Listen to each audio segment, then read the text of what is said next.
Fox News weighed in on the Democratic sit-in for gun reform. Let's see what they had to say. Paul Ryan said that this is something unprecedented. He has never seen anything like the publicity, the fundraising stunt. He called it a fundraising stunt by Democrats. Yes, that's all it is. I mean, and it's so uncivilized. I've never seen anything so uncivilized in my life. In the House chamber, I mean, to behave that way. And these are the people that are supposed to be representing you, fighting for you, okay? But this is our Second Amendment.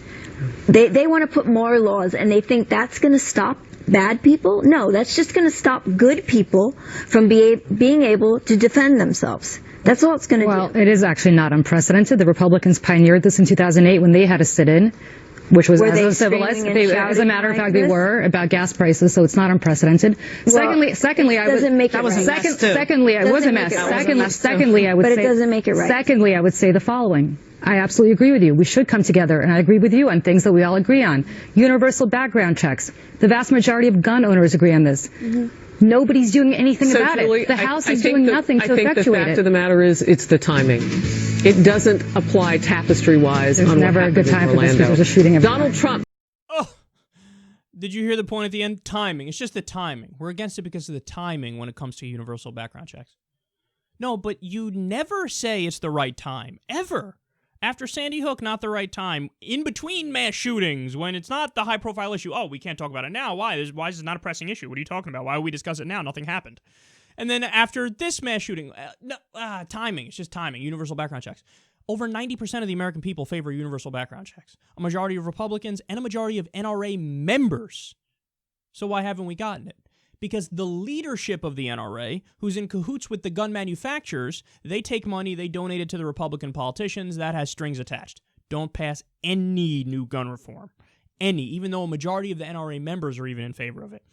And then what does Fox News do? Their propaganda. Oh, just the timing.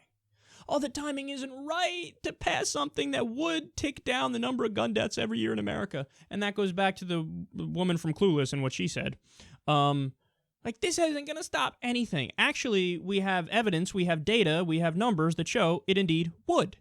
Now, it's true, you can't look at any individual event and say, if we passed X law, it would have prevented this one. Or very rarely can you say it would have stopped this specific one.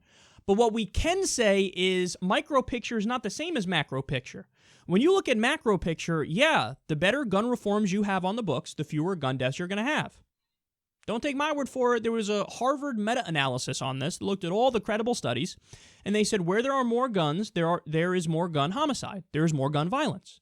Yeah, duh. No shit. So, yeah, regulation would tick down the number of gun deaths across the country. That's a fact. But I saved the best point for last year. Did you hear her? Stacey Dash, again, the woman from Clueless, which is so fitting. She starts off with... You know, this sit-in is so uncivilized. Oh, is it? It's uncivilized to try to sit in to get reform to prevent the deaths of innocent Americans. Over 32,000 Americans die every year from gun violence. That includes everything. Homicides, suicides, accidents, okay? Over 11,000 from homicides alone. The Democrats are trying to do something to fix that without taking away liberty. A background check does not violate your liberty. And what does she do? Uncivilized. No, you know who's uncivilized? You are uncivilized, because as the bodies pile up, you go out there and say, under no circumstance can we do anything ever to try to fix this situation even a little bit, and even if it doesn't infringe on your liberty and freedom. No, see, that would be uncivilized. It's also callous, immoral, and barbaric.